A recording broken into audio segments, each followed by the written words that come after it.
Most of you watching this right now are comfortable. And that's the most dangerous thing I can say to you. You're sitting there, maybe on your couch, maybe in your bed, maybe at a desk where you've been sitting for 8 hours doing work you don't even care about.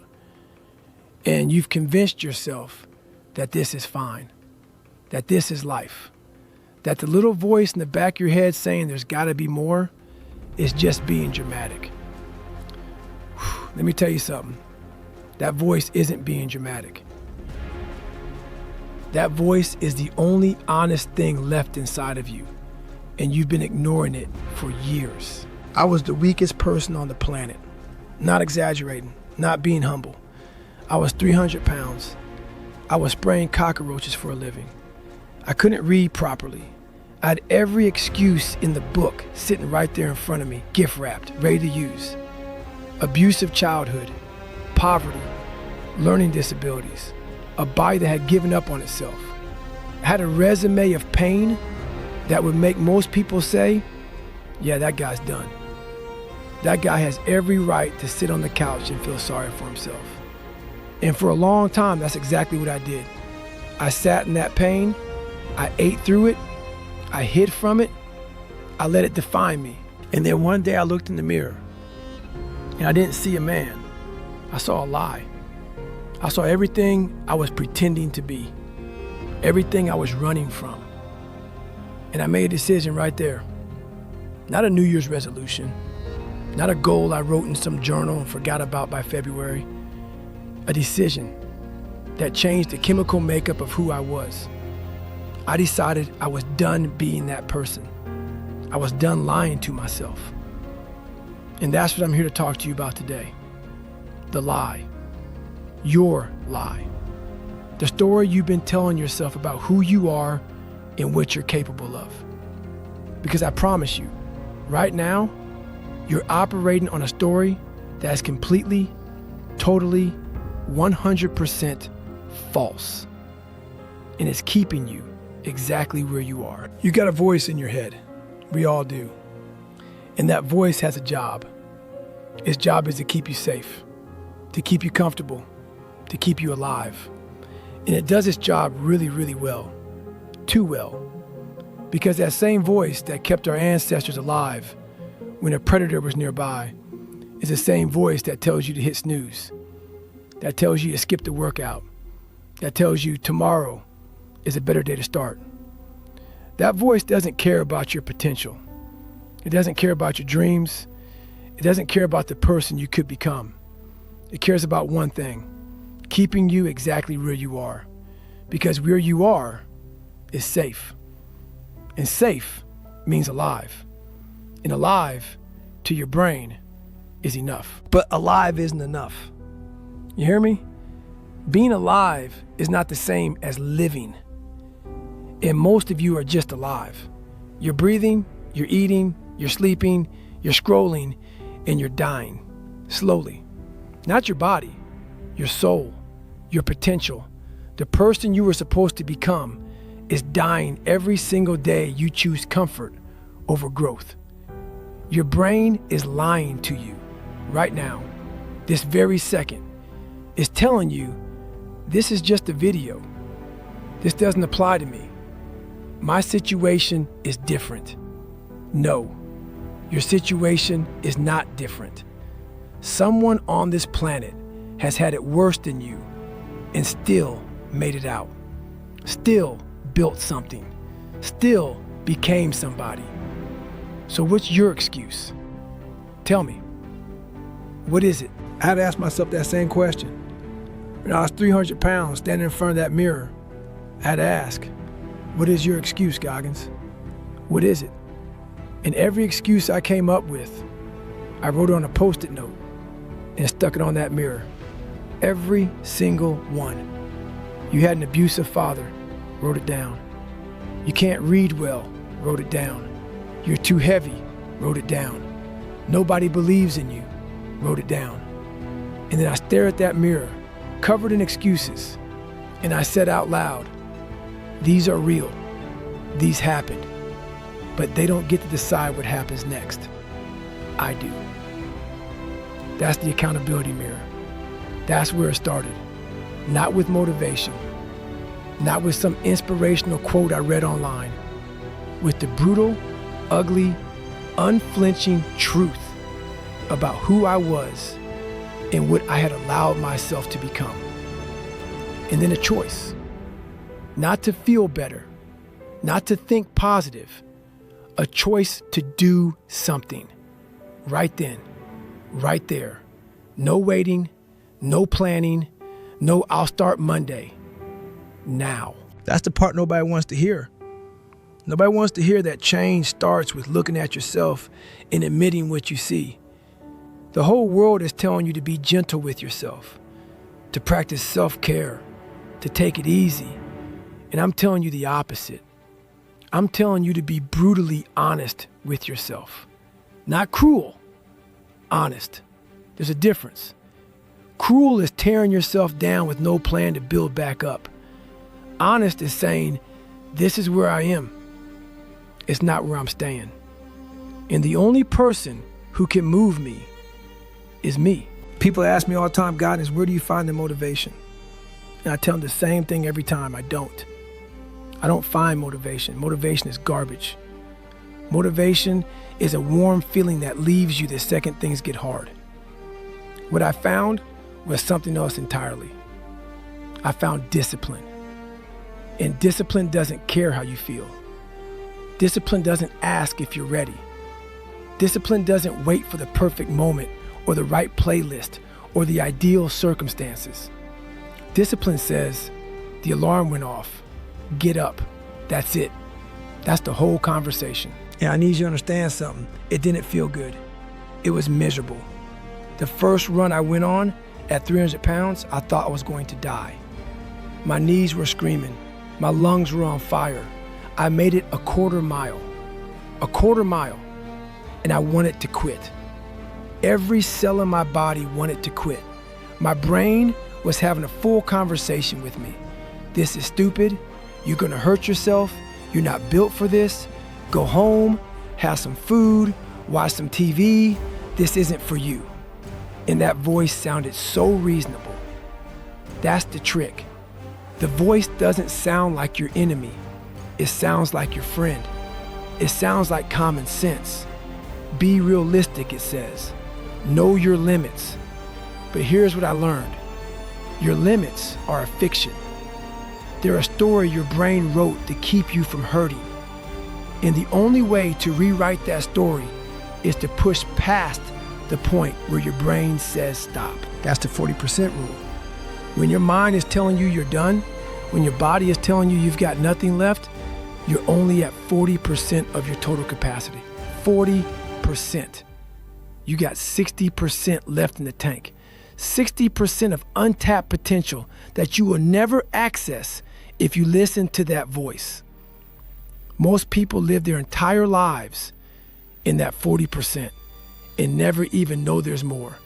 They think the wall is the finish line. It's not. The wall is where it begins. I learned that in BUD/S, Navy SEAL training, the most brutal military training on the planet. I went through it 3 times. Not because I'm special, because the first time my body broke. Stress fractures. They pulled me out. Most people would have said, well, I tried. Not me. I went back. And the second time, I got sick. Brutal infection. They pulled me out again. And my brain was screaming at me. That's a sign. The universe is telling you this isn't for you. You tried twice.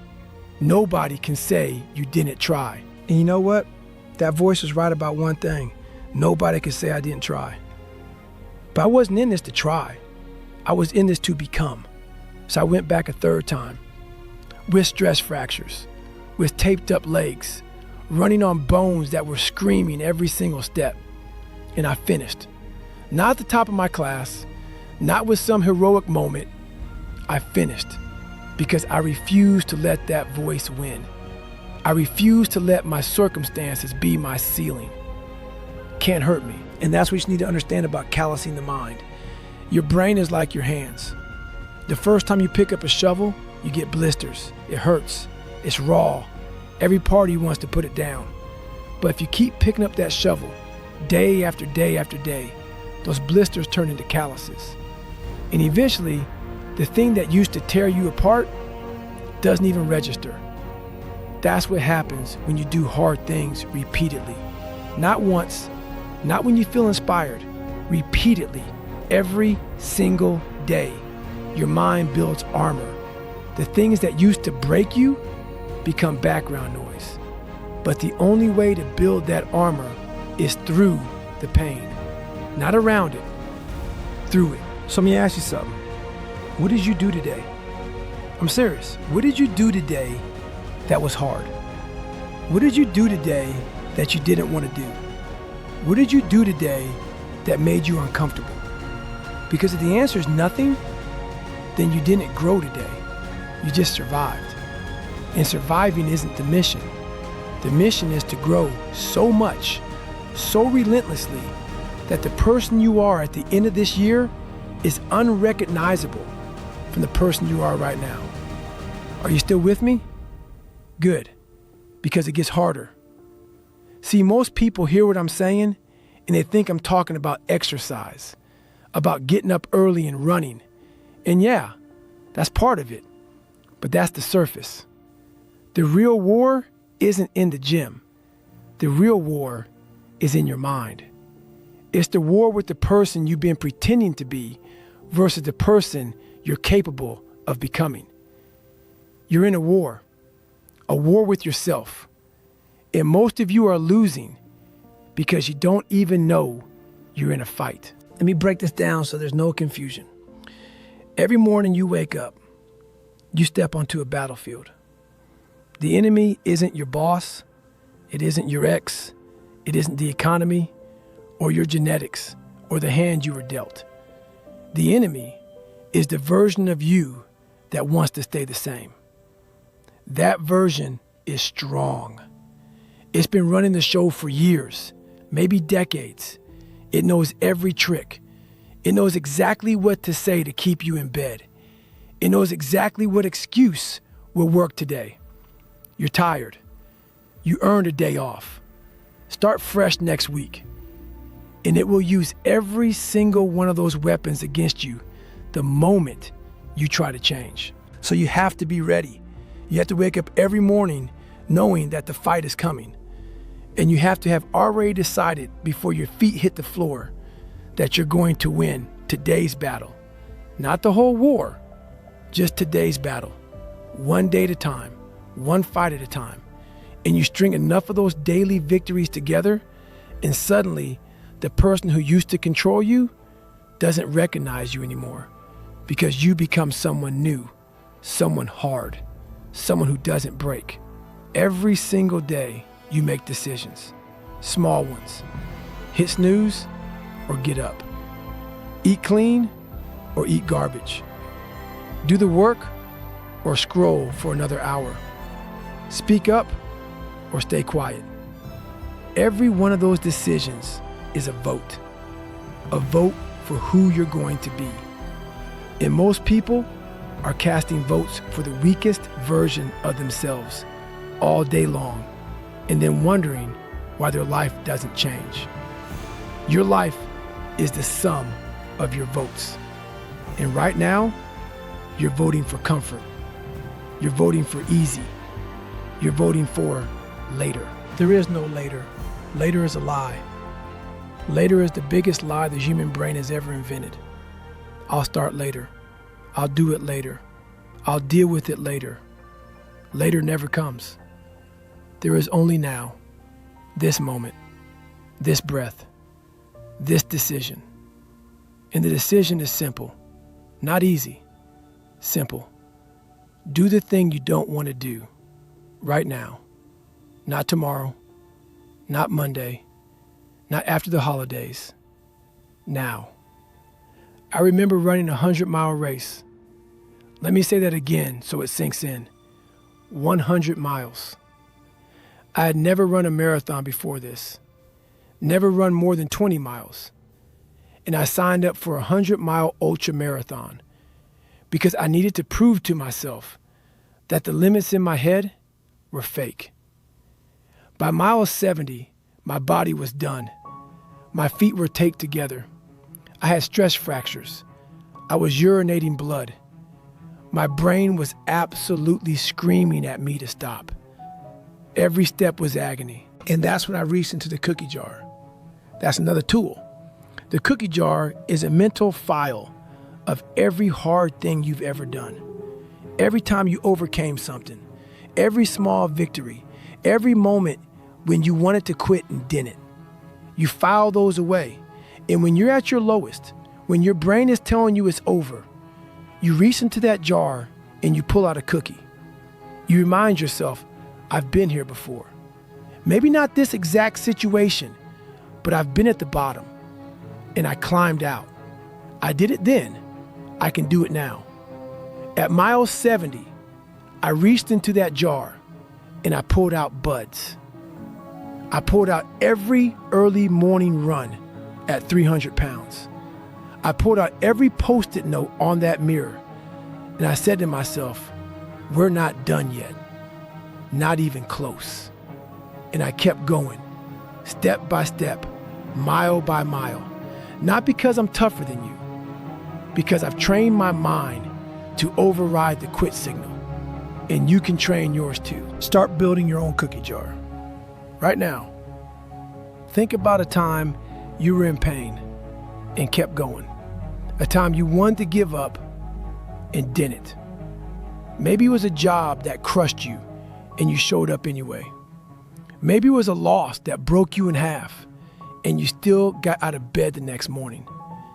Maybe it was something small that nobody else even noticed. It doesn't matter how big it was. What matters is that you did it when everything inside you said don't. That's your cookie. File it. Remember it. Because when you're at mile 70 of your own race, and your race might be building a business or raising a kid alone or fighting an illness or just trying to get through another week, you're going to need that cookie. You're going to need to remind yourself that you've been at the bottom before and you're still here. And here's what's wild about it. The more cookies you collect, the harder you become.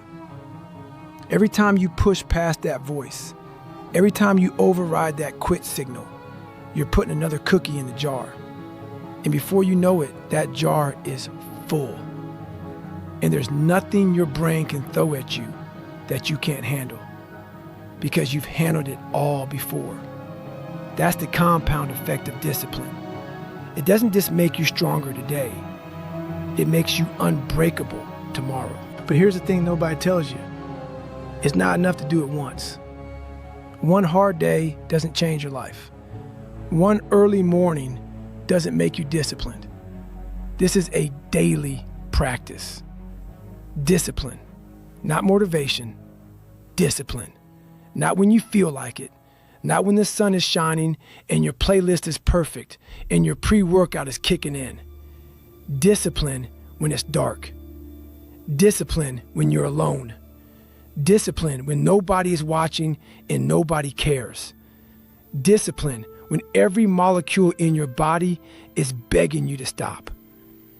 That's where champions are made. In the dark, in the silence, when it's just you and that voice, and you choose to tell that voice, not today. You don't rise to the level of your expectations. You fall to the level of your training. I'm going to say that again because it's the most important thing I'll ever tell you. You don't rise to the level of your expectations. You fall to the level of your training. So if your training is soft, if your daily practice is weak, if your default setting is comfort, then when life hits you, and it will hit you, you will crumble. But if your daily practice is hard, if you've been callousing your mind every single day, then when life throws its worst at you, you'll stand there and say, is that all you've got? That's what separates the people who talk about change from the people who actually change. The talkers have motivation. The doers have discipline. Motivation is a feeling. It comes and goes like the weather. You can't build a life on a feeling. You build a life on a schedule, on a commitment, on the decision to show up even when, especially when you don't feel like it. Right now, your brain is doing its thing. It's saying, this is intense. I'm fired up. I'm going to change. And maybe you will for a day, maybe two, maybe even a week. And then the feeling fades. The alarm goes off and the bed is warm and the voice says, you can start again tomorrow. And just like that, you're back to 40%. You're back to the old story. You're back to the lie. So how do you break the cycle? You do something that makes you uncomfortable every single day. Not big, not dramatic, just one thing. One thing you don't want to do. Wake up early, take a cold shower, run when it's raining, have the conversation you've been avoiding, do the work you've been putting off. One thing. And you do it whether you want to or not. And then tomorrow, you do another thing. And the day after that, another. And brick by brick, vote by vote, you build a new identity. You build a new you. Not the one your brain wants you to be, the one you're supposed to be. Most people operate at 40%. You have 60% left. That's not a motivational slogan. That's a biological fact. Your brain puts a governor on your output to protect you from pain, from exhaustion, from discomfort. And most people obey that governor their entire lives. But the ones who push past it, the ones who tell that governor, I hear you, but we're going further. Those are the ones who find out what they're really made of. Those are the ones who change. Stay uncommon amongst uncommon people. I want to tell you something, and I need you to hear it. The only person coming to save you is you. Nobody's coming. Not your parents, not your partner, not some mentor who's going to see your potential and pull you up. If it happens, great, but do not sit there waiting for it.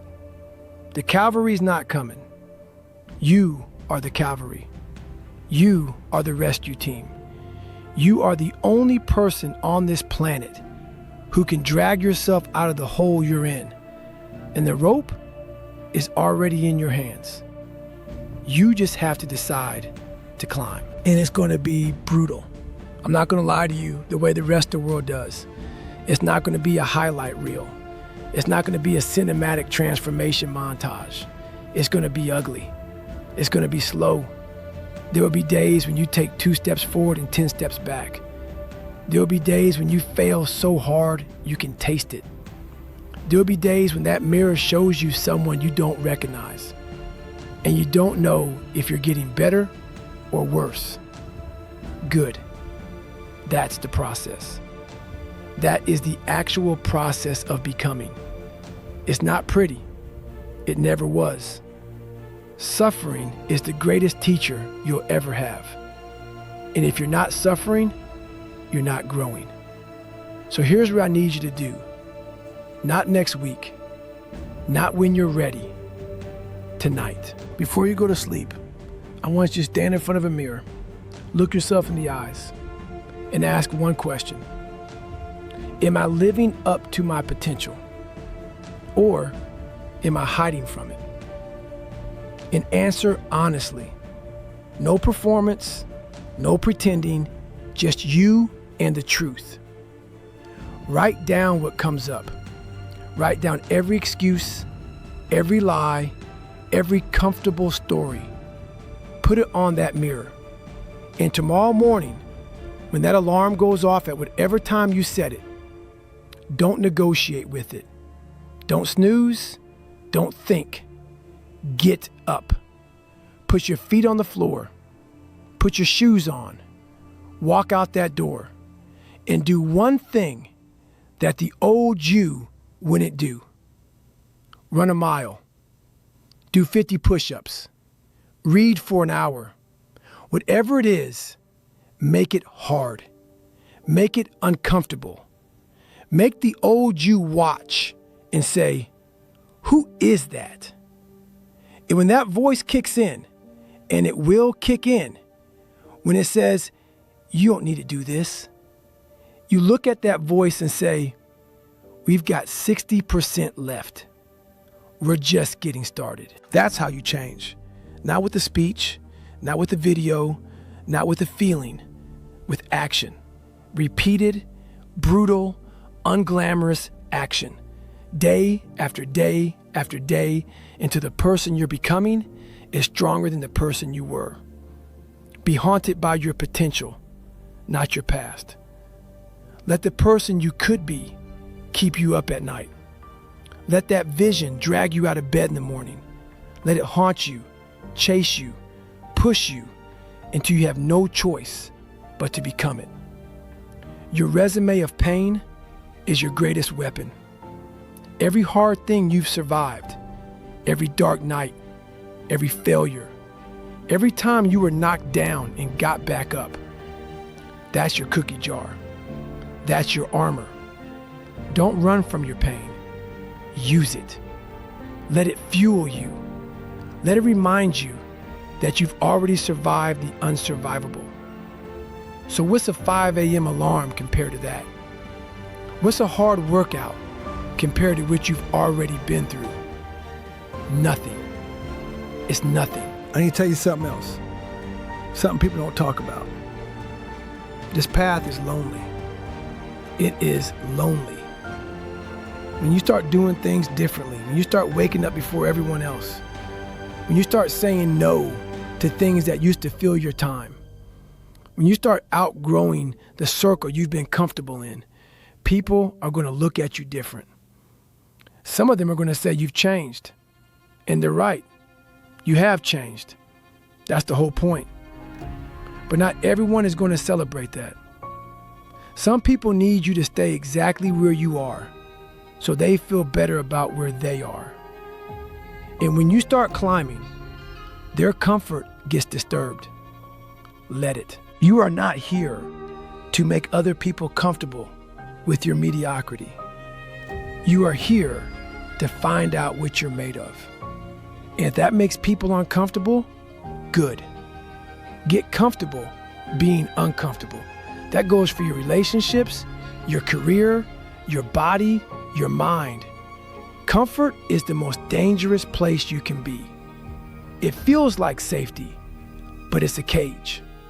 A cage with a nice couch and a big TV and fast food delivery, but a cage. And the door isn't even locked. You locked it, and you can open it anytime you want. Every single day until they put you in the ground, you have a choice to be more or to be less. And that choice doesn't get easier. You just get stronger. Tomorrow morning, that alarm is going to go off.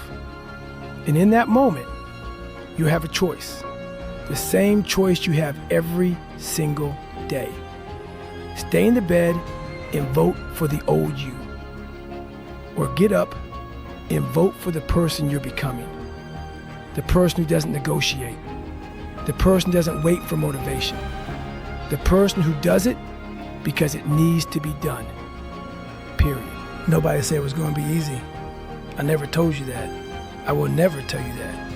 What I will tell you is that it's going to be worth it. Not worth it like a reward at the end of a race. Worth it like the feeling you get when you look in the mirror and for the first time in your life, you don't look away. You don't flinch. You look at that person and you think, there you are. I've been waiting for you. And you were in there the whole time. That person is in you right now, buried under the excuses and the comfort and the lies and the years of playing it safe. That person is screaming to get out. And the only thing standing between you and that person is the decision to start. Not the ability, not the talent, not the resources, the decision. Make it. Don't stop when you're tired.